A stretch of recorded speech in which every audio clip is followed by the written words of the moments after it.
إن ألوان العلم الفلسطيني موجودة كلها في البطيخ. الألوان دي هي إيه؟ هي الأخضر والأحمر والأبيض والأسود. الأسود في البذر والأحمر في البطيخ نفسه والأخضر والأبيض في القشرة الخارجية.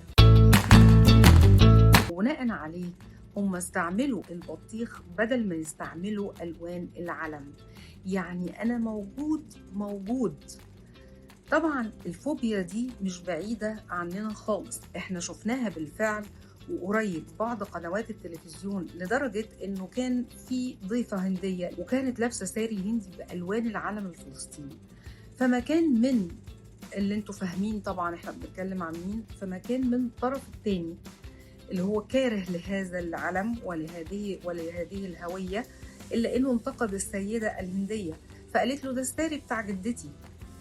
فتخيلوا إن إحنا نستخدم البطيخ عشان دايمًا نرمز لهذا الأمر الهام وإنه موجودين.